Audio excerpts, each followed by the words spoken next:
Mesdemoiselles, Messieurs, bonjour. Nous nous retrouvons pour poursuivre l'étude de l'encéphale. Je vous rappelle que nous avons vu le tronc cérébral avec ses trois parties qui sont la moelle allongée, le pont et le mésencéphale, et que nous avions évoqué au cours du petit rappel d'embryologie qu'il y avait secondairement formation du cervelet vers l'arrière. Nous pouvons refaire ce petit schéma d'embryologie, où nous avons donc ici, nous pourrons mettre la région de la moelle allongée,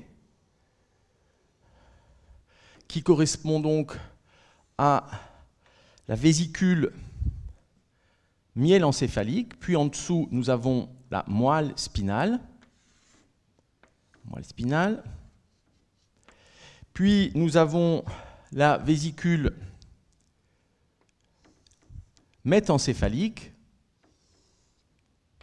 qui sera donc le futur pont, métencéphalique, et enfin, nous avons la vésicule mésencéphalique avec un début de repliement vers l'avant, ceci donc dans le stade à 3 vésicules, puis vers l'avant, ce sera donc le diencéphale qui poursuivra la région.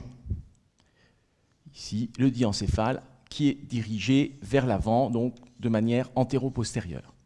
Donc ceci, nous l'avons vu. Ici, le myélencéphale, donc qui est dans ce stade à 5 vésicules, correspond à la division du rhombencéphale en myélencéphale, en métencéphale, et d'autre part, le mésencéphale reste ici isolé jusqu'au bout. Nous sommes là au stade à 5 vésicules. Et nous avons dit que secondairement venait se développer vers l'arrière, d'abord par un petit bourgeon impair et médian, puis par un développement latéral, vient se développer ici en arrière le cervelet.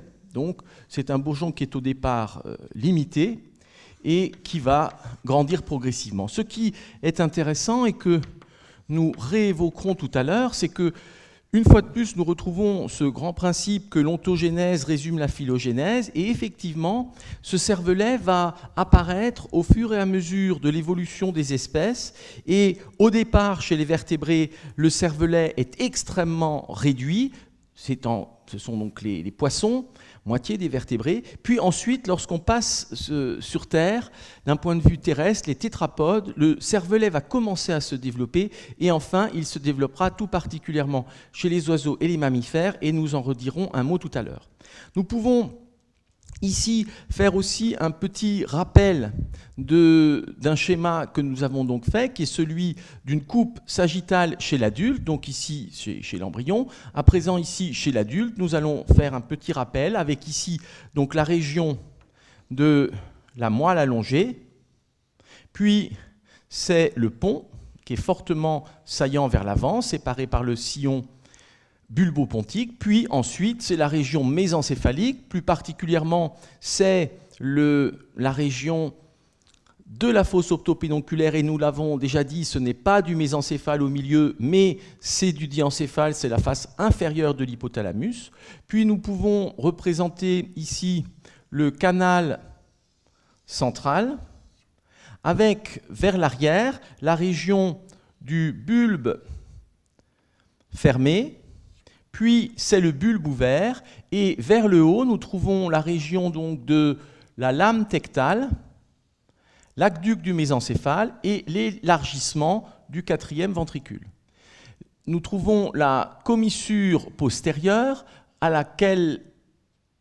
qui est surmontée par la commissure abénulaire, à laquelle est appendu le corps pinéal ou épiphyse. Puis sur la lame tectale, nous trouvons sur les côtés colliculus supérieur, appartenant au voie visuelle, colliculus inférieur, puis c'est ce qu'on appelle le voile médulaire supérieur, qui est tendu entre les deux pédoncules cérébelleux supérieurs. Voici ici donc cette coupe sagittale médiane que nous avons déjà faite. L'avant est à droite, et nous pouvons mettre ici en pointillé les séparation des éléments. moelle allongée, pont, ici, mésencéphale, sur les côtés, au milieu, nous l'avons dit, c'est du diencéphale.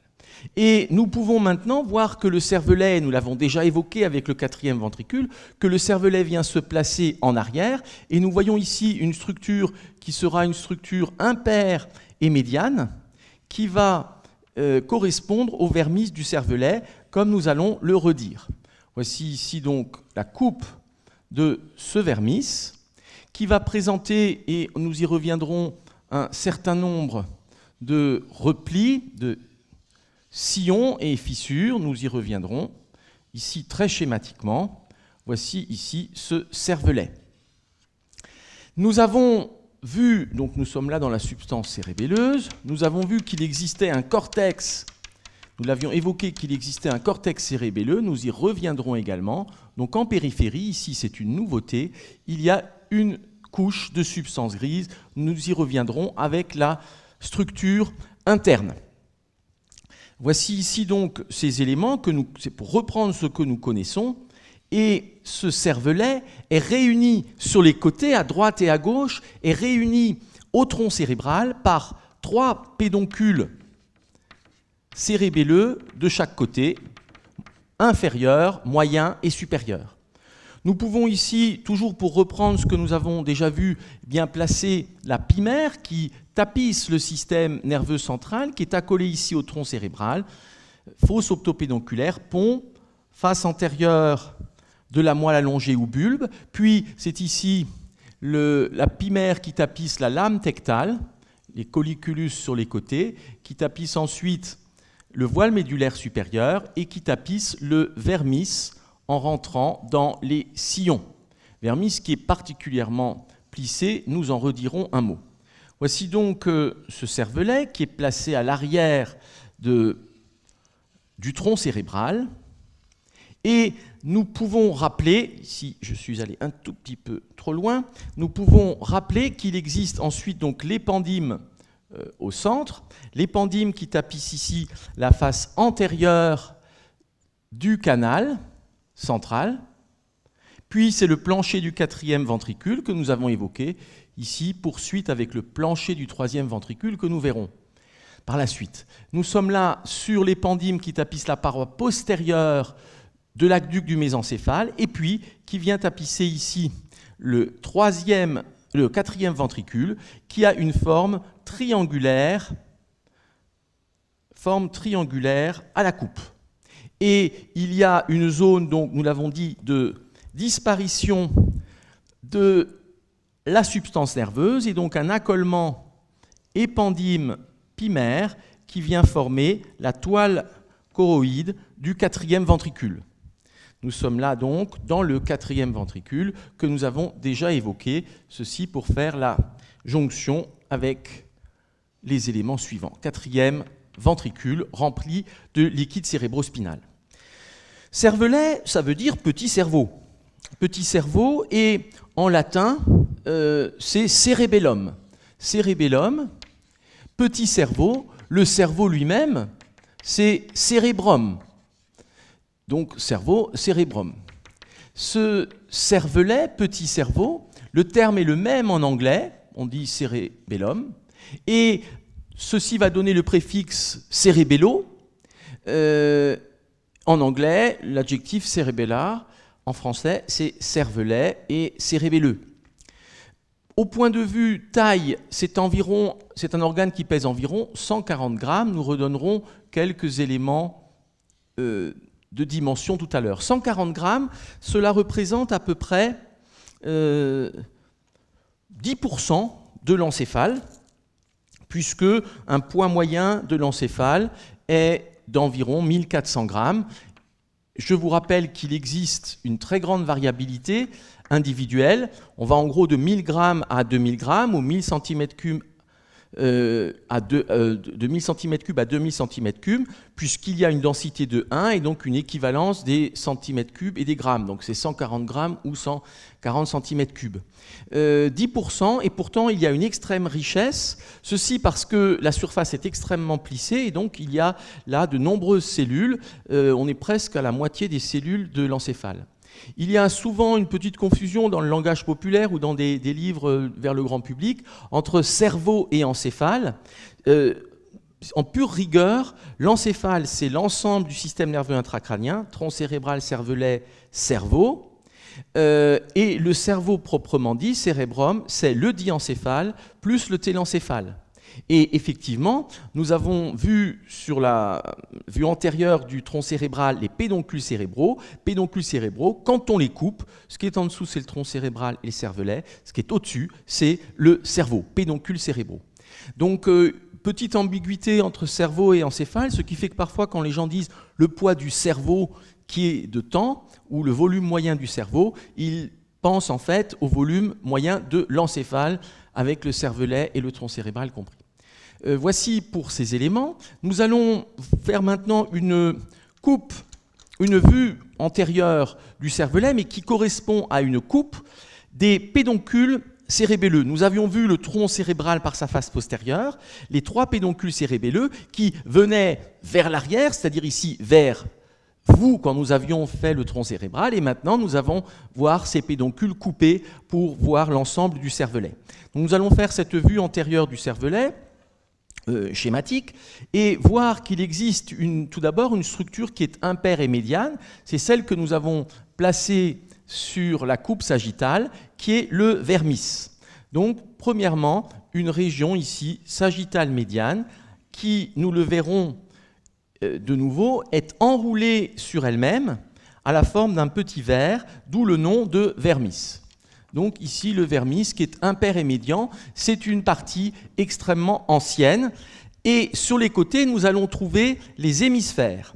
Hémisphères cérébelleux, qui sont droit et gauche, donc qui sont pairs.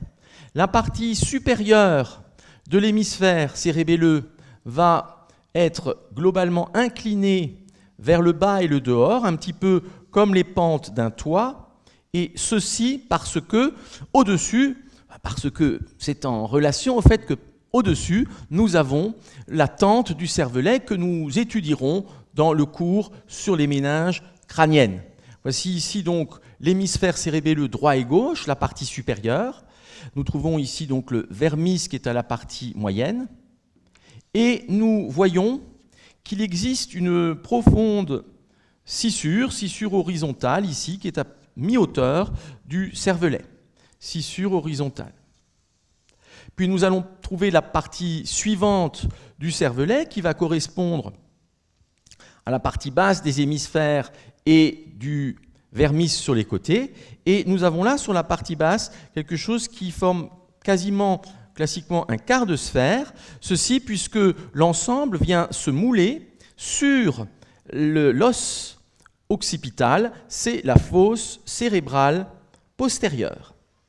Donc voici ici la partie basse maintenant de l'hémisphère droit, hémisphère gauche. C'est ici donc une vue antérieure du cervelet, c'est-à-dire que nous aurons la droite qui est à droite et la gauche ici. Le vermis qui ne descend pas jusqu'à la partie basse des hémisphères qui s'arrête ici. Nous avons pour faire cette vue obligatoirement coupé les pédoncules cérébraux, les pédoncules cérébelleux. Donc voici ici ces pédoncules qui sont principalement représentés par le pédoncule cérébelleux moyen, qui est le plus volumineux et qui vient de façon transversale de l'avant depuis le pont, pédoncule cérébelleux moyen que nous avons coupé, et à sa partie basse est accolé le pédoncule cérébelleux inférieur. Pédoncule cérébelleux inférieur qui vient de la moelle allongée, et pédoncule cérébelleux moyen, donc le plus volumineux, qui vient du pont. C'est la prolongation du pont sur les côtés, comme nous l'avons vu avec le tronc cérébral. Puis nous avons au-dessus, et remontant vers l'avant et le haut pour plonger dans le mésencéphale, nous avons le pédoncule cérébelleux supérieur que nous avons ici coupé également de chaque côté, obligatoirement pour détacher le cervelet du tronc cérébral. donc cet ensemble ici, où nous avons les 3 pédoncules cérébelleux, qui sont donc l'inférieur, qui vient de la moelle allongée, le moyen le plus volumineux qui vient vers l'avant pour rejoindre le pont, et ensuite les pédoncules cérébelleux supérieurs qui plongent dans le mésencéphale, confèrent le cours obligatoirement que nous avons déjà fait sur le tronc cérébral qui est placé en avant. Entre les 2 pédoncules cérébelleux supérieurs, nous trouvons une lame qui est le voile médulaire supérieur, qui réunit les 2 pédoncules cérébelleux supérieurs et que nous avons donc obligatoirement coupé. Nous allons maintenant voir qu'il existe un certain nombre de divisions dans ce cervelet et que finalement la fissure horizontale n'est pas ici la plus déterminante dans les différentes portions. Nous pouvons faire éventuellement une vue qui serait une petite vue postérieure du cervelet. Donc vue postérieure du cervelet où nous allons retrouver le vermis, ce n'est pas à la même échelle, mais voici ici donc le vermis sur la vue postérieure.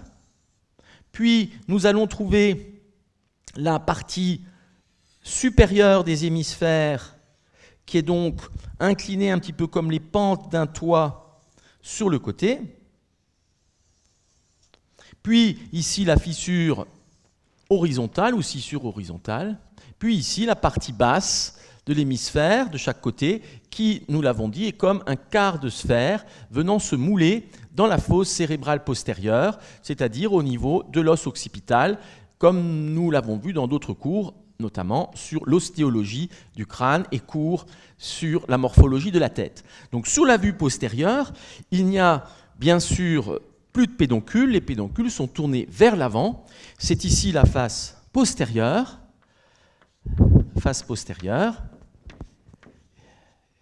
et nous avons donc là inversé, nous avons ici la gauche, ici la droite, et ici c'est une face antérieure du cervelet.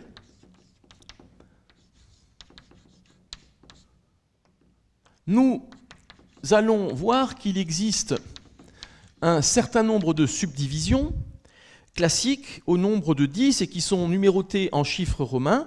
Je ne vous demanderai pas obligatoirement de retenir cela pour l'examen, mais je pense qu'il est intéressant, comme toujours, de l'avoir vu au moins une fois et d'avoir entendu les éléments, et nous verrons pour l'une ou l'autre partie des applications pratiques.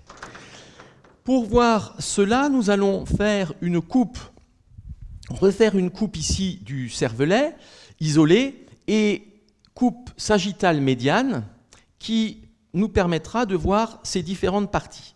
Donc nous savons que sur cette coupe sagittale médiane, nous avons la région, je réfléchis juste sur la taille que je vais donner, nous avons la région du 4e ventricule qui vient former sa paroi postérieure, qui vient former un toit avec le faîte du toit, qui est la partie convexe ici, et vient s'enrouler donc le vermis autour de ces éléments.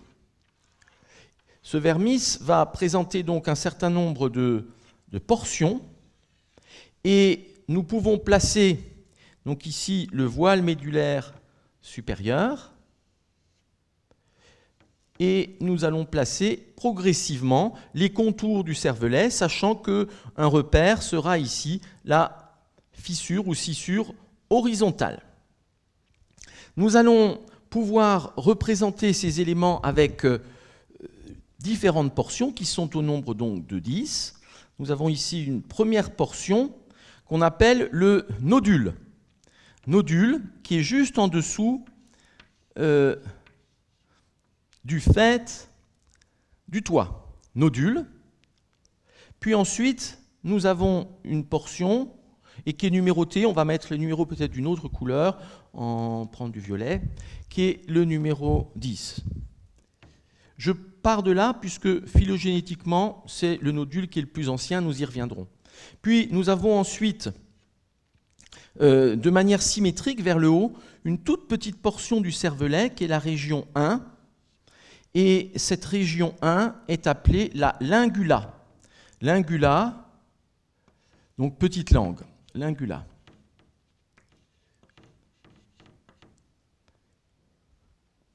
Nous avons ici donc un, et là, nodule, on dit aussi nodulus, puisque souvent en neuroanatomie, on utilise les termes latins. Puis donc le 1 qui est extrêmement réduit, c'est quelque chose de vestigial qui est collé sur le voile médulaire supérieur. Puis nous allons trouver ensuite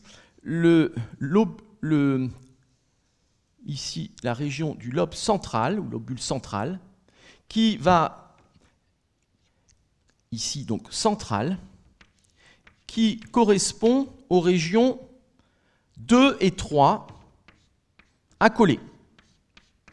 En pratique, dans ce lobule central, il y a une partie antérieure et une partie postérieure avec de nouveau une petite division centrale. Puis nous allons trouver la partie suivante du vermis qui est le culmen et qui va correspondre aux régions 4 et 5. Donc ici central, puis nous trouvons ici le culmen, 4 et 5, culmen qui culmine. Nous sommes bien là sur la partie la plus haute du vermis, 4 et 5, qui sont numérotés. Puis, nous avons ensuite une région qui sera la région 6, tout logiquement, qui commence à être sur la pente du cervelet vers l'arrière, et la pente, ceci va s'appeler le lobule déclive, et c'est ici la région 6. Et enfin, nous arrivons ici à la partie basse de la moitié supérieure, qui sera numérotée 7A. Ceci pour des raisons, ce sont des personnes différentes qui ont travaillé sur les noms et sur les numéros. Et c'est ici ce qu'on appelle le folium, donc comme une feuille, folium, et c'est ici le 7A. 7A. Ce sont des classifications tout à fait maintenant internationales qui sont ici rappelées. Encore une fois, je pense qu'il est intéressant de les évoquer sans pour autant qu'il soit une nécessité de pouvoir le retenir de façon absolue pour un examen. De manière symétrique, en dessous ici, donc de la fissure ou scissure horizontale que nous avons vue, qui est à mi-hauteur, en dessous, nous allons trouver le lobule 7B. 7B, je mets de nouveau en violet, qui est appelé le tubaire. Tubaire, et qui est donc en symétrique en quelque sorte par rapport au folium. Tubaire. Puis ensuite, nous allons trouver la région 8, qui est appelée la pyramide. Donc ici, pyramide. 8, pyramide. 8 toujours en chiffres romains. Et enfin, la dernière partie qui est ici volumineuse, qui est la partie 9 et qu'on appelle uvule. Uvule ici. Donc la partie 9, on peut écrire nodule en toutes lettres, puisque nodule ou nodulus. Uvule, qui est la partie 9. Donc voici ces subdivisions sur le vermis, et à l'intérieur de chaque partie, il y a de nombreux replis, comme nous le verrons et comme nous l'évoquerons dans un instant. Donc voici ici ces subdivisions au niveau du vermis, et ces subdivisions que nous pouvons ici représenter par des traits. Donc nous aurions le 1 qui est collé contre le voile médulaire supérieur et ici l'ingula extrêmement réduite. Puis nous avons la région 2, 3. Et ceci vient s'enrouler comme un verre, d'où le nom, vermis. Ce qui fait que la région 2-3 est située en contact et juste au-dessus de la région 10. Ce que nous pouvons voir, c'est qu'ici nous allons trouver la région du nodule qui viendra être située au niveau juste en dessous de la fissure horizontale ici. Et nous prendrons même une autre couleur pour présenter cette région.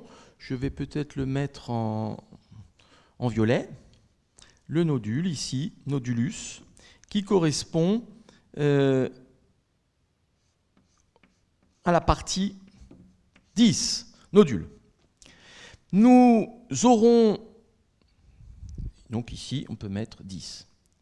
Et en dessous, c'est la région 9. Nous allons avoir, sur les hémisphères, la prolongation de ces divisions. Prolongation de ces divisions qui va se faire par des sillons qui donc se prolongent sur les côtés et viennent délimiter autant de régions, c'est-à-dire 10 régions. Parmi ces régions, une qui est importante, c'est celle au niveau des hémisphères qui est rattachée aux nodules sur les côtés. C'est une partie extrêmement primitive, comme j'aurai l'occasion de le redire. C'est une toute petite portion qui, au niveau de l'hémisphère et qui correspond ici donc aux nodules sur les côtés, correspond d'une part à ce qu'on appelle le bras du flocculus et à l'extrémité un renflement qui présente un certain nombre de petites dents ou indentations qu'on appelle le flocculus. Donc voici ici cette prolongation hémisphérique du segment 10, bras du flocculus et le flocculus. C'est quelque chose qui se dirige transversalement. Donc nous avons là le flocculus et le bras du flocculus.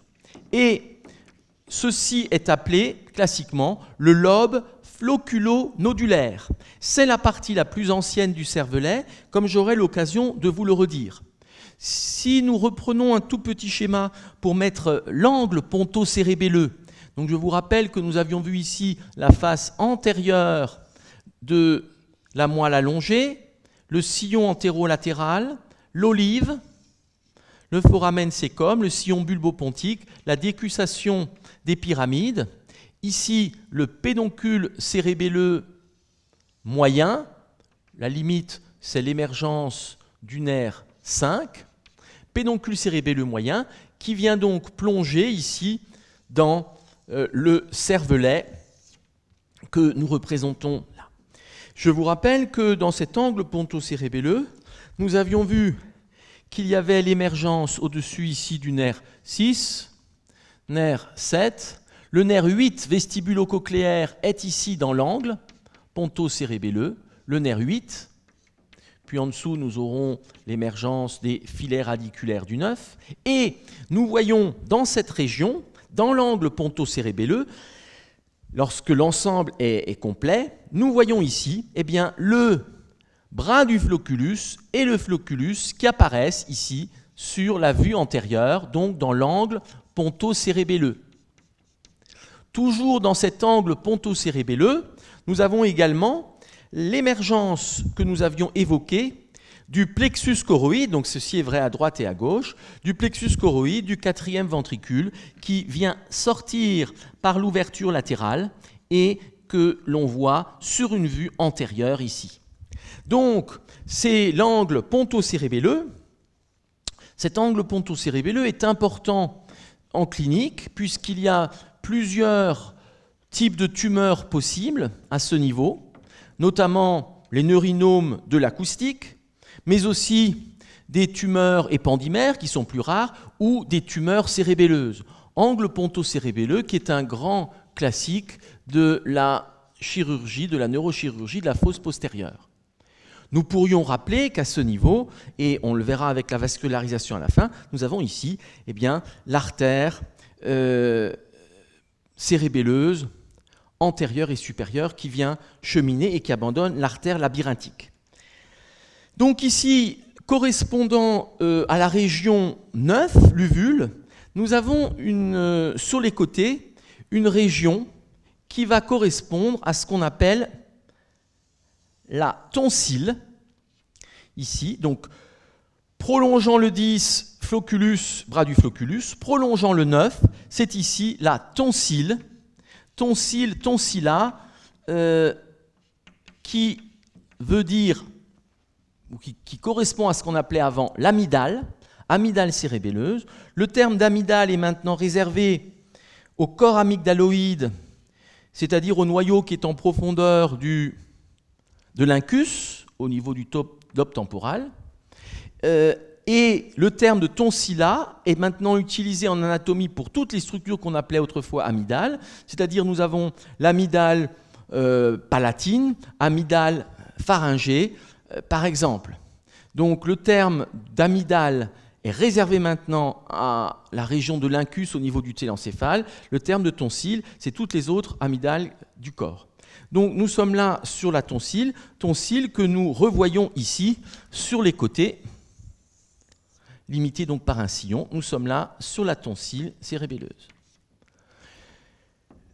Tonsille qui correspond donc à la partie latérale hémisphérique de la région 9 uvule, et ceci est numéroté H9. Donc toutes les subdivisions sur les côtés sont appelées avec un H et le même numéro qu'au niveau du vermis.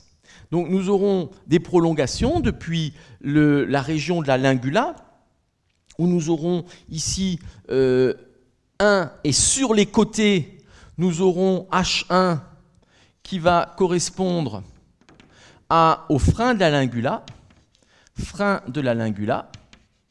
Donc c'est la prolongation à droite et à gauche sur l'hémisphère, donc de cette segmentation cérébelleuse. Puis H2 qui sera la région du lobule de l'aile centrale, ou aile du lobule central. Puis, excusez-moi, il faut le numéroter en chiffres romains. Donc ici, nous avons H1, frein de la lingula. Nous avons H2 sur les côtés, aile du lobule central, c'est H2 et H3. Puis nous avons la prolongation sur les côtés du culmen, c'est ce qu'on appelle donc 4 et 5, H4, H5, H4, H5, c'est le lobule quadrangulaire. Puis, nous avons la prolongation de la région du déclive au niveau du vermis, donc chaque fois de chaque côté sur les hémisphères, qui sera donc H6 hémisphère, ceci est donc bilatéral à présent, vermis impair et médian, et les hémisphères, bien sûr, nous sommes sur quelque chose de bilatéral, et nous sommes là sur le lobule biventaire. Biventaire, on l'appelait aussi digastrique. Ensuite, prolongeant sur les côtés le folium, nous allons avoir H7A, et prolongeant le tubaire, nous aurons H7B.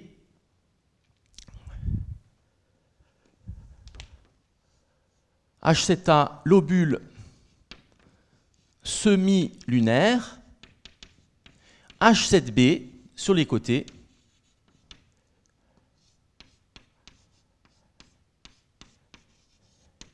lobule gracile, on l'appelle aussi parfois paramédian. Puis nous avons H8 au niveau hémisphérique, prolongation des pyramides sur les côtés, et c'est là où je vois que j'ai dû sans doute me tromper, puisque c'est celui-là qu'on appelle le digastrique, biventaire. Donc lobule ici, on va reprendre l'ensemble de toute façon, lobule ici biventaire. Biventaire, ça veut dire en latin deux ventres, et donc on l'appelait aussi digastrique, qui est la version grecque. Et du coup ici, H6, et je vais reprendre dans un instant, H6 est le lobule simplex. Lobule simplex, nous avons presque fini ces subdivisions. Nous avons ici H9 qui prolonge l'uvule, Et c'est ce que nous avons vu, c'est la tonsilla. Et enfin, nous avons, prolongeant le nodule, H10, qui est le flocculus, on peut dire flocule, flocculus et bras du flocculus. Donc, 1, 2, 3, 4, 5, 6, 7, 8, 9, 10, il y a un 7A, 7B, central, donc 1 lingula, central 2, 3, culmen, on peut compléter un tout petit peu, culmen 4, 5, déclive 6, folium 7A, tubaire 7B, pyramide 8, uvule 9, nodule 10. Et sur les côtés, nous avons H1, frein de la lingula, droit et gauche. H2, H3, c'est le lobule de l'aile centrale ou aile du lobule central. H4, H5, lobule quadrangulaire. H6, droite et gauche, le lobule simplex. H7A, de chaque côté, lobule semilunaire, qui est souvent même subdivisé. H7B, sur les côtés, lobule gracile. H8, le lobule biventaire, qui, en grec, donnerait le lobule digastrique, qui est l'ancien nom, souvent encore utilisé. H9, tonsilla, l'ancienne amygdale. Et enfin, le flocculus. Ici, on peut mettre anciennement, c'est toujours un peu délicat de donner les anciens noms, mais on peut dire amygdale. Voici pour cette subdivision morphologique. Et nous pouvons évoquer donc ce qui est le plus important. On va rappeler un petit peu ces subdivisions ici. Donc nous allons retrouver les subdivisions au niveau du vermis qui viennent se prolonger au niveau des hémisphères à droite et à gauche, comme nous l'avons évoqué. Donc voici ici ces éléments que nous pouvons donc remettre ici avec ces 10 parties que nous voyons sur ces régions. Et là, nous trouverions les régions donc, sur les côtés des hémisphères. Voilà ces éléments. Et nous allons voir que parmi les parties importantes, il y a le lobe floculonodulaire, nous reverrons les fonctions, le vermis, les hémisphères droit et gauche. Donc ici, on a mis vermis au centre. Nous pouvons mettre les hémisphères sur les côtés. Voici ici le vermis au centre. Et sur les côtés, c'est hémisphère droit, hémisphère cérébelleux, droit et gauche. Nous pouvons également évoquer l'importance de la tonsille dont nous avions déjà parlé. Vous voyez que la tonsille ici est placée à la partie basse du cervelet et de chaque côté du tronc cérébral. Ici, nous sommes sur le côté gauche, sur une vue antérieure. Nous pouvons placer la partie osseuse, on va le mettre par exemple en ocre, on peut même le mettre en orange. Voici ici l'os qui correspond à l'occipital, c'est la fosse occipitale postérieure, fosse crânienne postérieure ici. Donc voilà l'occipital. Et nous sommes là au niveau du foramen magnum. Foramen magnum, on peut mettre l'autre côté pour que ce soit peut-être plus compréhensible. Voici ici donc la région contralatérale, foramen magnum, et c'est la poursuite vers le bas et vers la moelle. Donc à ce niveau, au niveau du foramen magnum, c'est le seul orifice. Quand il y a une hypertension intracrânienne, eh bien, l'ensemble de l'encéphale a tendance à être poussé vers le bas et ne peut sortir que par là. Qu'est-ce qui va se passer? La tonsille vient s'engager ici dans le foramen magnum. C'est ce qu'on appelle l'engagement tonsillaire ou hernie tonsillaire. On parle aussi d'engagement cérébral. Et lorsque cela se passe, en cas d'hypertension intracrânienne, ça peut être une tumeur, un hématome, eh bien, la tonsille vient comprimer le tronc cérébral dans le foramen magnum, qui est, bien sûr, de taille fixe. Et cette compression se fait au niveau du tronc cérébral et correspond à des noyaux qui sont notamment les noyaux du nerf vague. Et donc, ceci, nerf vague, qui contrôle notamment le rythme cardiaque et le rythme respiratoire. Et ceci va amener un arrêt cardio-respiratoire et donc une mort. C'est-à-dire que l'engagement tonsillaire, qu'on peut aussi appeler donc hernie tonsillaire, autrefois on parlait éventuellement d'hernie amygdalienne, cet engagement est quelque chose de vital. Comment est-ce qu'on peut faire pour régulariser les choses? Il faut lever la pression et pour cela faire un trépan, un trou de trépan ou un volet, intervention en tout cas neurochirurgicale pour lever l'hypertension intracrânienne et donc permettre de ne pas arriver à un coma et à un décès. Donc voici ici cette vue antérieure de l'angle ponto-cérébelleux pour rappeler ici la clinique et l'importance de cette tonsille 9, autrefois appelée amygdale. Et c'est même ici H9 puisque nous sommes sur les côtés. Voici pour cette morphologie externe. Nous allons maintenant donner quelques éléments de morphologie interne, puis évoquer quelques éléments sur la morphologie fonctionnelle, la subdivision fonctionnelle, et enfin, rappel sur la vascularisation que nous avions pu voir. La structure du cervelet est très complexe parce que extrêmement plissée, beaucoup plus plissée qu'au niveau du cerveau. Au niveau du cerveau, nous avons donc des sillons qui délimitent des gyrus, dont vous connaissez l'aspect. De toute façon, vous avez vu beaucoup de ces éléments bien sûr en anatomie générale du système nerveux central, mais au niveau du cervelet, contrairement à ce qui se passe au niveau du cerveau, où nous avons ici des sillons qui délimitent des gyrus, avec un cortex cérébral en périphérie, puis de la substance blanche en dessous. Donc ici, voilà ce qui se passe au niveau cérébral, à peu près en taille, en rappelant que les 2/3 de la surface corticale sont cachés dans les sillons. Au niveau cérébelleux, si nous gardons un petit peu les mêmes proportions, nous allons voir qu'il y a de très nombreuses subdivisions, beaucoup plus nombreuses, beaucoup plus replissées, ici, qui viennent former des lames. Et si on agrandit une lame, donc il y en aurait les unes à côté des autres ici, si on agrandit une lame, on voit que ces lames sont elles-mêmes constituées de lamelles. Donc, si je fais un agrandi au niveau d'une de ces lames, ici, donc si on fait ici un agrandi, on voit que cette lame est elle-même constituée de lamelles. Donc, une surface extrêmement plissée, ceci au niveau cérébral, cortex cérébral, cerveau, ceci au niveau cérébelleux.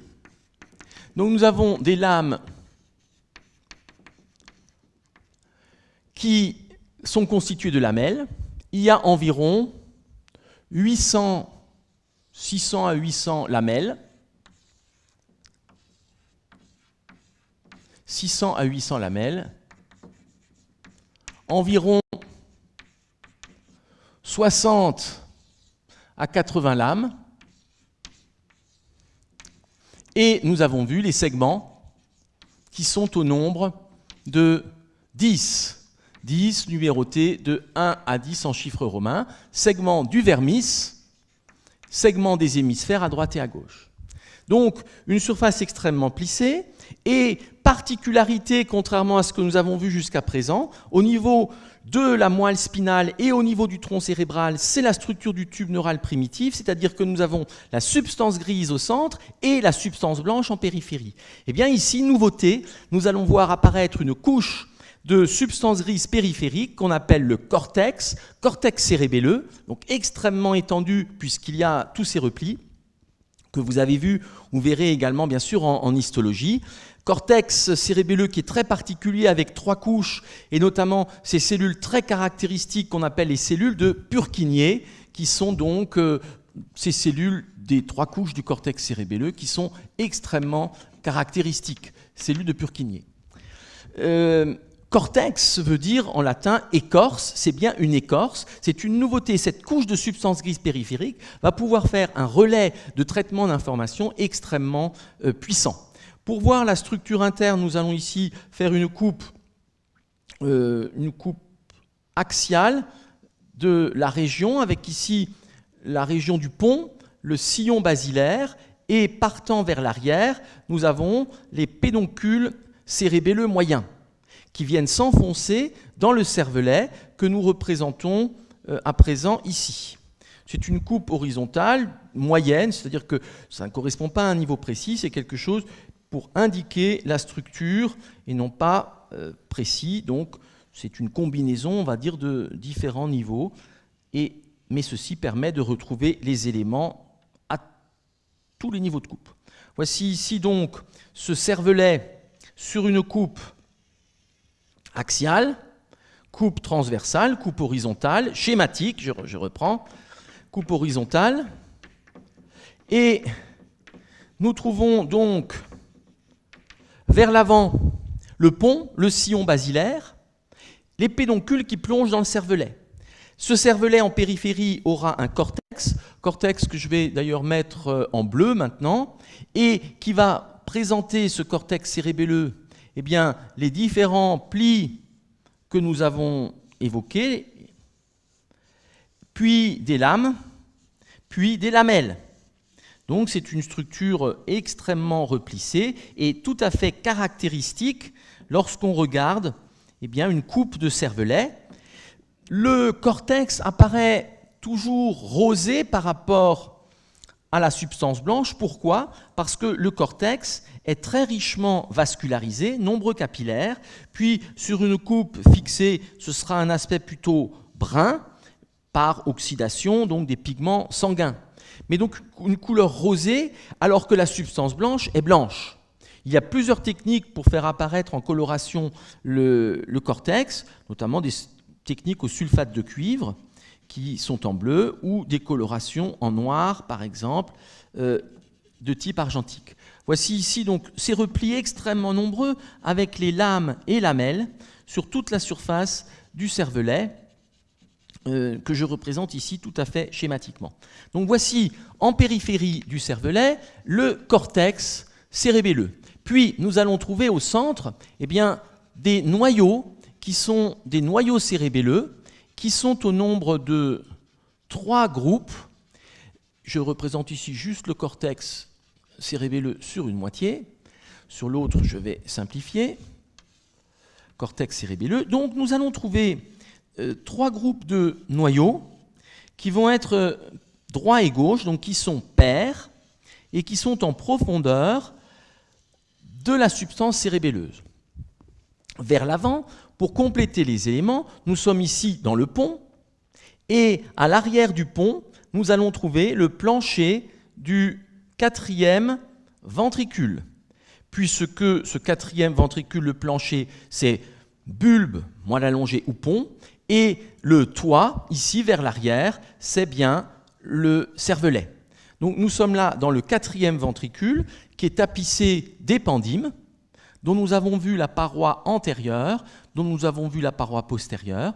Je vous rappelle que ce 4e ventricule a une forme triangulaire en vue de profil et une forme quadrangulaire en vue de face. Voici le 4e ventricule. L'ensemble sera bien sûr ici tapissé par l'épendyme, par la pymère, épendyme au niveau pymère, qui va rentrer dans les sillons, pymère qui tapisse toute la surface du cervelet comme toute la surface du système nerveux central. Ce n'est qu'à la partie inférieure du cervelet qu'il y a une disparition de la substance nerveuse, ainsi qu'au niveau de la moelle allongée et du pont, et donc il y aura cet accolement entre l'épendyme et la pymère qui forme la toile choroïde du 4e ventricule que nous avons évoqué dans le cours précédent, tronc cérébral et 4e ventricule. Nous sommes là dans le pont qui va présenter des noyaux qu'on appelle les noyaux pontiques et des fibres ascendantes, descendantes, mais notamment les fibres descendantes du tractus corticospinal. Donc ici, nous sommes dans le pont. La limite entre pont et pédoncule cérébelleux, c'est l'émergence du nerf trijumeau, comme nous l'avions dit, donc qui vient ici former la limite entre pont et pédoncule cérébelleux moyen. Et donc nous sommes là sur le pédoncule cérébelleux moyen qui s'engage dans le cervelet. Pédoncule cérébelleux moyen. Au-dessus, ce serait le pédoncule cérébelleux supérieur, en dessous, le pédoncule cérébelleux inférieur. Et nous avons là des fibres qui vont passer dans ce pédoncule, et soit afférentes, soit efférentes. Nous l'avons dit, dans la substance blanche du cervelet, nous allons trouver 3 noyaux. Le premier noyau, donc ils sont pairs, le premier noyau qui est très proche de la ligne médiane, est petit, et également proche du faîte du toit du 4e ventricule, donc que nous avions vu ici, donc proche du faîte du toit ici, c'est le noyau fastigial, faîte du toit, et donc noyau fastigial. Noyau fastigial qui est le plus médian, qui est aussi le plus ancien, comme on le redira dans un instant. Noyau fastigial. Puis nous allons trouver un groupe de noyaux, ils sont 2 petits noyaux qu'on appelle les noyaux interposés, qui sont au nombre de 2. C'est le noyau globuleux et le noyau emboliforme. Ils sont situés plus latéralement, noyau globuleux et noyau emboliforme, qui forment le groupe noyau globuleux et noyau emboliforme, qui forment le groupe des noyaux interposés. Emboliforme, noyau interposé. Ici, interposé. Et enfin, nous trouvons le noyau denté, nucleus dentatus. Ce noyau denté a une forme caractéristique de bourse plissée qui ressemble exactement à la structure du noyau que l'on trouve au niveau de l'olive de la moelle allongée. Donc voici ici ce noyau denté extrêmement caractéristique. Là aussi, c'est de la substance grise, donc on a une coloration rosée à la coupe par la richesse en capillaires, puisqu'il y a une concentration là de neurones, de corps des neurones, et donc ce noyau denté ici en périphérie. Voilà ces ensembles de noyaux profonds. Et le reste, c'est de la substance blanche. Cette substance blanche, au niveau du cervelet, vient se ramifier vers les différentes lames et lamelles. Ce sont là des éléments afférents et efférents. Et c'est ce qu'on appelle l'arbre de vie. L'arbre de vie, c'est le fait que nous avons un tronc qui est placé au niveau du pédoncule, des pédoncules cérébelleux, et nous avons ensuite une ramification qui se fait vers d'abord les segments, les 10 segments, puis vers les 60 à 80 lames, puis vers les 600 à 800 lamelles, arbre de vie qui est donc tout à fait caractéristique de cette coupe du cervelet. Arbre de vie, c'est un terme international, arbor vitae, donc l'arbre de vie qui correspond à cette ramification de la substance blanche du cervelet. Voilà pour ces éléments. Nous allons maintenant voir juste quelques éléments fonctionnels et rappeler un point de vascularisation. Donc au point de vue fonctionnel, il y a 3 parties dans le cervelet. Il y a tout d'abord ce qu'on appelle l'archicérébellum. Archicérébellum ou archéocérébellum. C'est une région qui est très ancienne.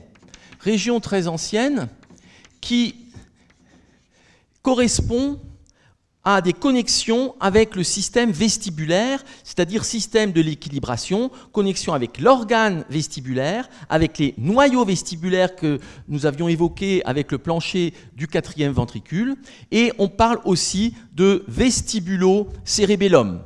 Archicérébellum égale vestibulocérébellum. C'est la partie la plus ancienne. Nous sommes là dans un aspect d'équilibration, et ceci existait déjà chez les poissons. Tous les vertébrés ont cette partie, archicérébellum. Et chez... donc ici, je vais mettre poisson. Et ceci va correspondre dans l'espèce humaine, au lobe floculonodulaire. Donc le lobe floculonodulaire, nodulus, bras du flocculus, flocculus, c'est cet archicérébellum ou vestibulocérébellum, et c'est la seule partie que l'on trouve chez les vertébrés primitifs, poissons, 25 000, c'est-à-dire à peu près 25 000 espèces, la moitié des vertébrés. Ceci va donc permettre l'orientation pour un poisson dans l'eau, eh bien, qu'est-ce qu'est l'eau, qu'est-ce qu'est le bas, qu'est-ce qu'est la droite, qu'est-ce qu'est la gauche, d'orienter son corps dans l'eau. Et d'un point de vue neurologique, chez nous, ceci correspondra effectivement à la notion d'équilibre postural, et on peut le tester par exemple cliniquement eh bien, avec une manœuvre où on se tient debout sur une jambe, les yeux fermés. Ceci est une régulation liée à cet archicérébellum. Le cervelet est bien un organe de coordination des mouvements moteurs et qui est placé en dérivation qui s'explique par l'embryologie et dérivation que l'on voit par les pédoncules cérébelleux supérieurs, moyens et inférieurs. Puis nous trouvons une région qu'on appelle le paléocérébellum, qui est appelé aussi le spinocérébellum. Et cette partie apparaît chez les tétrapodes. Chez les tétrapodes, puisque les tétrapodes vont être sur Terre, il va y avoir là maintenant un aspect de gravité, et ce sera le contrôle antigravitaire, notamment le tonus musculaire. En effet, les poissons n'ont pas besoin de tonus particulier puisqu'ils sont dans l'eau avec une gravité tout à fait, ou en tout cas un poids relatif tout à fait différent. Quand on va sur Terre, il faut que le corps puisse se redresser, il faut redresser le corps par rapport à la gravité, et ça, ce sera coordonné par ce paléocérébellum. À quoi correspond le paléocérébellum dans l'espèce humaine? Globalement, il correspond au vermis, sauf le nodule, au vermis et à une fine bande hémisphérique médiale. Ceci correspondra d'un point de vue clinique notamment à la régulation du tonus musculaire, le fait par exemple d'avoir quelque chose qui va être très rigide, ou au contraire avec une atonie flasque que l'on teste donc en clinique avec différents mouvements où l'on va voir si on a cette résistance ou au contraire cette atonie musculaire.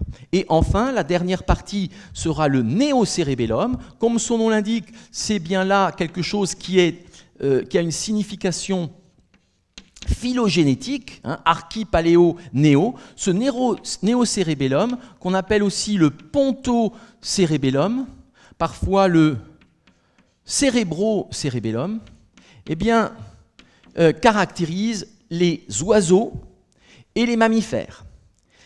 Pourquoi? Parce que cette partie va être la partie la plus spécialisée dans la coordination des mouvements. Tant qu'on marche sur Terre, finalement, c'est relativement simple, on est sur un plan, et on peut aller relativement lentement. Pensez au déplacement des reptiles, des crocodiles. C'est un déplacement qui est lent. Il y a bien sûr l'équilibration vestibulocérébellum, il y a bien sûr le tonus postural antigravitaire pour se relever, mais il n'y a pas de nécessité chez les amphibiens et chez les reptiles d'avoir quelque chose d'extrêmement fin. Chez les oiseaux, on passe au vol, et donc là on est dans 3 dimensions, ce qui va nécessiter une coordination beaucoup plus importante, et là ce néocérébellum apparaît. Et il apparaît encore plus ou tout autant chez les mammifères, mais pour des raisons un peu différentes. Les mammifères sont effectivement extrêmement fins dans leurs mouvements. Pensez notamment à des félins, à leur déplacement, un jaguar ou un puma. Eh bien, ce contrôle se fait par une coordination motrice excellente, par ce néocérébellum, c'est-à-dire ça correspond à la partie latérale de l'hémisphère. Donc si on reprend l'archicérébellum, vestibulocérébellum, lobe floculonodulaire, ensuite le paléocérébellum, c'est le vermis et une fine bande corticale, et enfin le néocérébellum, c'est l'ensemble sur les côtés. Ce néocérébellum va être encore plus particulièrement développé chez les primates, ceci pour des mêmes raisons. Les primates, vous le savez, ont une adaptation à l'arboricolisme, sautent de branche en branche, et ceci, bien sûr, il ne faut pas se rater, et donc nécessite une coordination excellente lors du saut pour se rattraper.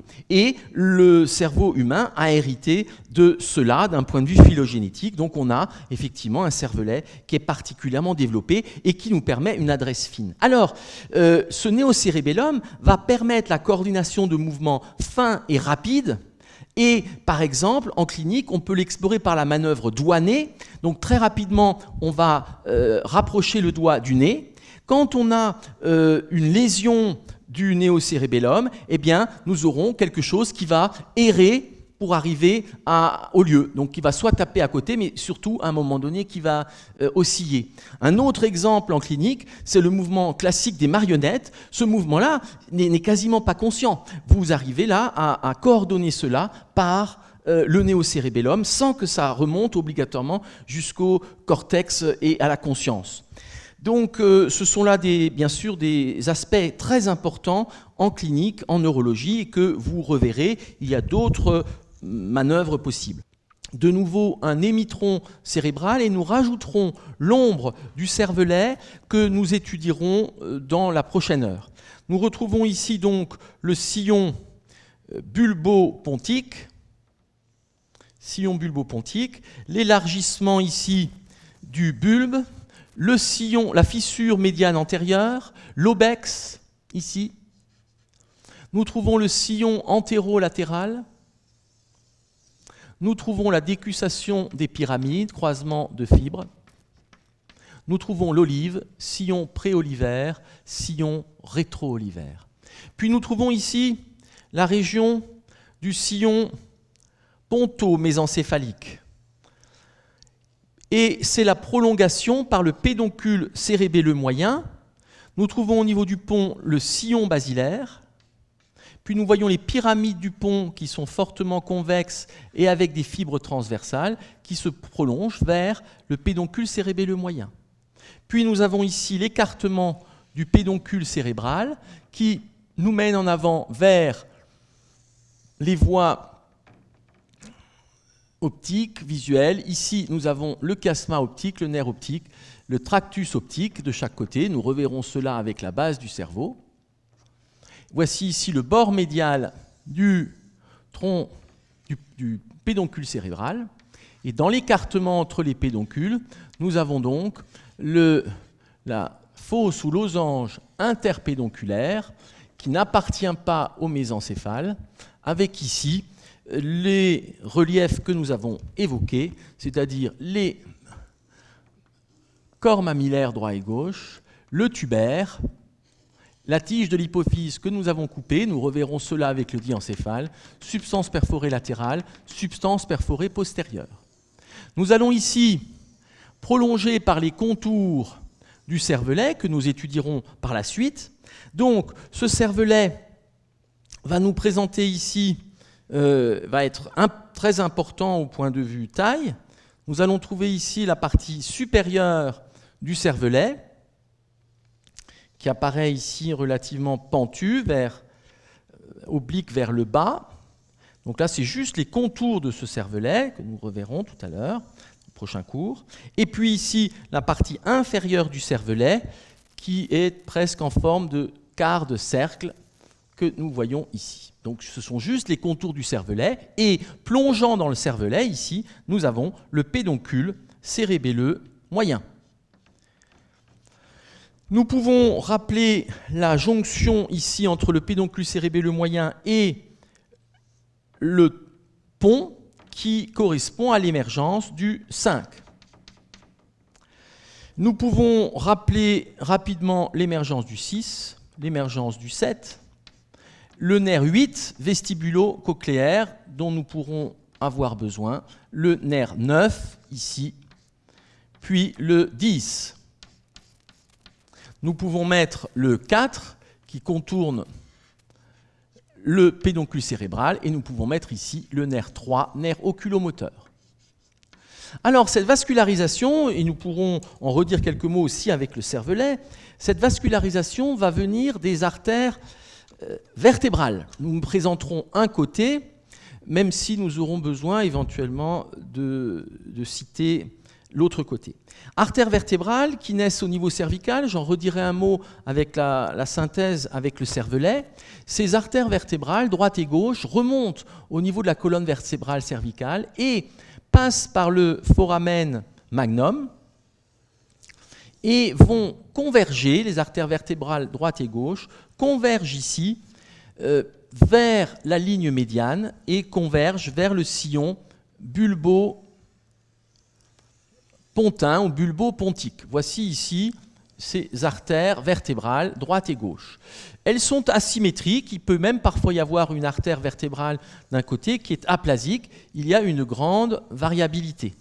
Artères vertébrales droite et gauche. Ces artères vertébrales viennent converger, c'est un cas quasiment unique dans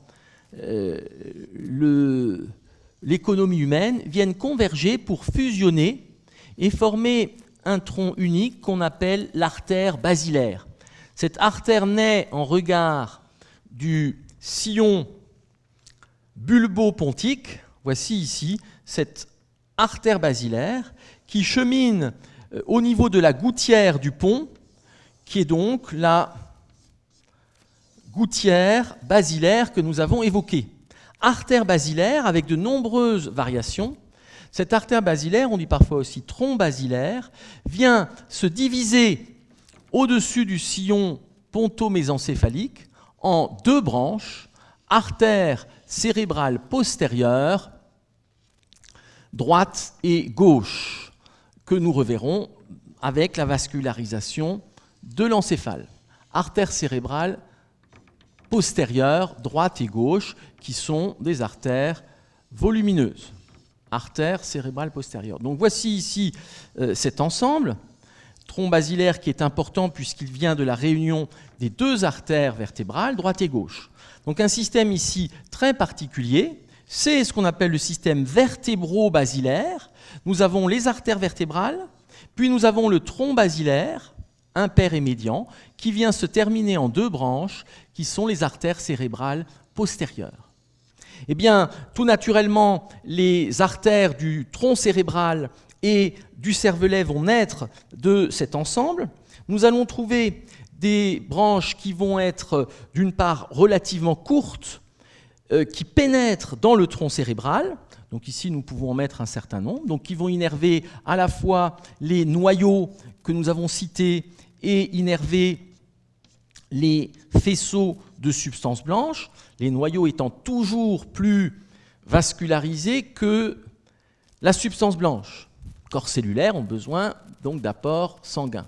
Nous allons trouver une première branche qui naît ici de l'artère vertébrale, qui est l'artère cérébelleuse postérieure et inférieure. Artère cérébelleuse postérieure et inférieure, qui est une artère importante, qui part de chaque côté de la vertébrale et qui va donc vasculariser le tronc cérébral, mais aussi se prolonger sur le cervelet. Artère cérébelleuse inférieure et postérieure, on peut aussi dire postérieure et inférieure, qui est souvent appelée par son acronyme anglais de PICA. PICA, c'est Postero-Inferior Cerebellar Artery. PICA, donc c'est ce qu'on utilise très souvent, donc qui est à la fois pour le tronc cérébral et pour le cervelet. Puis, nous allons trouver, naissant du tronc basilaire de chaque côté également, juste au-dessus du sillon bulbo-pontique, nous allons trouver l'artère cérébelleuse antérieure et postérieure. On peut aussi dire postérieure et antérieure. Supérieure et antérieure. Voici ici cette artère, et qui se dirige donc transversalement, qui vascularise le tronc cérébral, mais aussi qui vient vasculariser le cervelet par ses branches. Cette artère est souvent définie en clinique et en neuroradiologie par son acronyme anglais, AICA, c'est-à-dire antéro-inferior cerebellar artery. La pica, postéro-inférieure, l'AICA, antéro-inférieure, artère cérébelleuse. Enfin, la dernière sera l'artère cérébelleuse supérieure. L'artère cérébelleuse supérieure naît du tronc basilaire, très proche de sa terminaison, donc un de chaque côté également, artère cérébelleuse supérieure, qui sera également donc à double destinée, d'une part pour le tronc cérébral et d'autre part pour le cervelet. 3 donc pédicules pour le cervelet, pica postéro-inférieure, AICA antéro-inférieure et la supérieure. Et là, la terminaison du tronc basilaire, c'est donc ici on peut rappeler artère vertébrale, puis nous avons le tronc basilaire, puis nous avons l'artère de chaque côté, l'artère cérébrale postérieure. Nous reverrons un certain nombre de ces éléments dans la suite de la vascularisation. Ici, nous sommes sur l'artère cérébrale postérieure.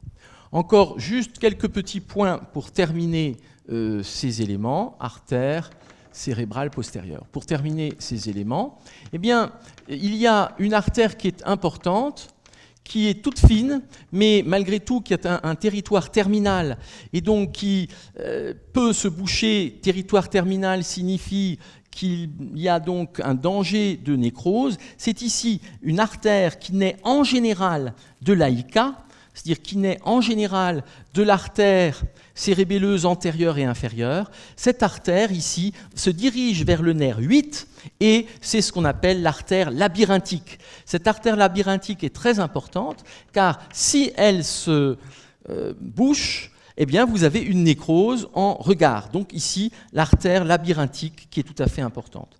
Parmi les autres points intéressants, eh bien, on a montré qu'il pouvait y avoir des boucles qui se font au niveau de ces artères, boucles, et en particulier ici des boucles qui peuvent se faire autour de nerfs oculomoteurs, comme le 6 par exemple, boucles qui peuvent se faire autour de l'origine du nerf trijumeau ou boucles qui peuvent se faire autour de l'origine du nerf oculomoteur.